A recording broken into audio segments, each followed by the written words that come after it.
long time. Since I've done a rotation video and tracked the progress on these tires, this is the 36,000 mile rotation for this vehicle. This is about 12,000 miles longer than I've ever had any tires last on my Suburban. It's been, like I said, it's been a long time since I've done a video, and there's multiple reasons for that. We don't drive the vehicle as much anymore. We bought a different SUV that we take on trips and stuff like that, so this doesn't see as much highway duty, but it does see more dirt road duty because it's transitioned more into a work vehicle for on the ranch and stuff like that. So it hasn't been driven nearly as much, and it takes me a lot longer to hit mileage points on the vehicle than it used to. I did not do a 33,000 mile rotation video. There really wasn't much to report. There isn't really much to report on this one. The wear is a little different than it has been. I talked last time about snow traction and the degradation of the snow traction once the major sipes went away. It hasn't gotten any worse. It's kind of stayed the way it was. You know, once you lose those sipes, it really just becomes an all-terrain tire. So, you know, you just kind of adapt to driving the snow that way and, you know, give yourself longer time to stop and, you know, don't hammer it at a green light when you go to take off and you're going to be fine. You know, as far as the reason it's taken so long, the Suburban has 293,000 miles on it.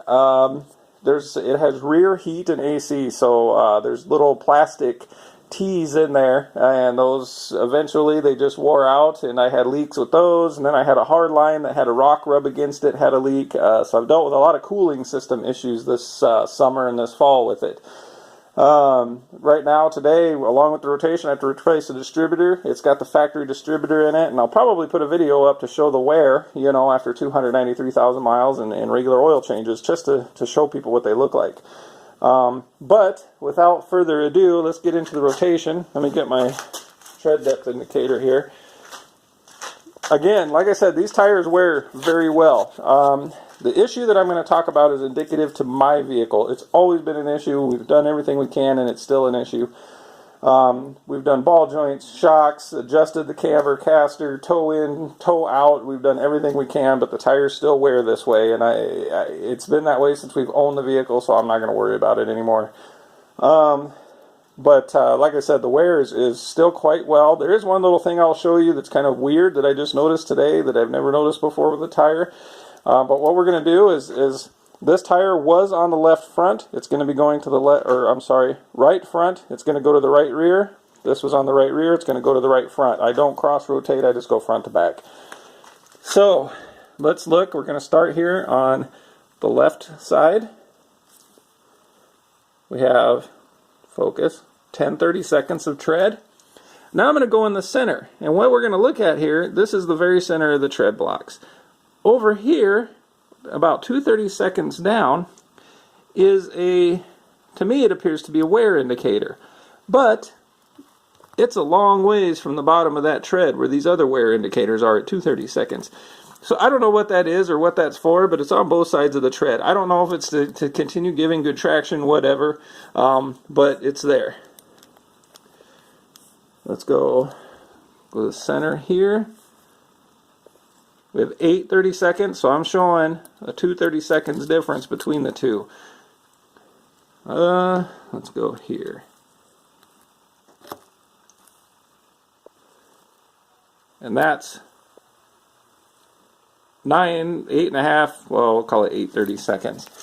So, being on the right front, I'm showing more wear on the outside edges than I am the inside. And like I said, I tried everything with this vehicle, and it's just, this is how it wears. And it's hard to see, but the cupping is still there. Not as bad because these are worn, but it's still there. And it doesn't affect the performance of the tire. I haven't noticed any negative handling effects or anything, just a weird wear pattern. Now we're going to go to the one that was on the right rear. This is different with the camera. Looks like we're sitting, call it 8-30 seconds. Go to the center. 8-30 seconds. Go on an outside rib block here. in 8:30 seconds. So obviously, being on the rear for 6,000 miles, it's got even wear. Like I said, they aren't. This is a dirt road vehicle, and I apologize. This is extremely muddy. We've had over 20 inches of snow in the last month, and my driveway, roads, everything are a mess. This is what the tires were looking like, and I actually cleaned them out. But I mean, that's how they. This is a frozen mud gumbo mix. That's why it's sticking in the tires. These tires still do an excellent job of self-cleaning. I blew these out a little bit so you can see the tread better, but this is what they look like with frozen mud on them. So they still do an excellent job of cleaning. They're still great for a good AT tire. And again, like I've said before, they're not an MT, so if you use them as such, they're not going to perform the way you want them to. You're going to be unhappy with them.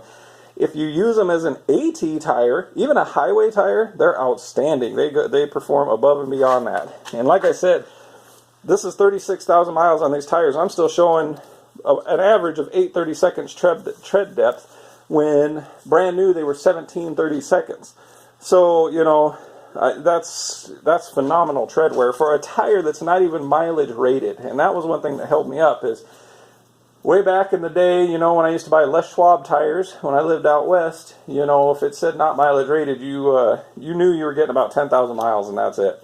But for a non-mileage rated tire to get this many miles with the driving that I do and the conditions I drive in, I'm still extremely happy with them. And I mean, you can look, it's winter time and chunking isn't as bad because the roads are soft. But you can see here, there's a little chunk right there. But for the most part, and this is off the right front, and here's off the right rear. For the most part, a little bit of chunking there. I'll point with my, maybe a little bit there. You know, you're going to have a little bit of chunking driving on dirt roads, but I have had tires that look far worse than this for the amount of driving on dirt roads that I do.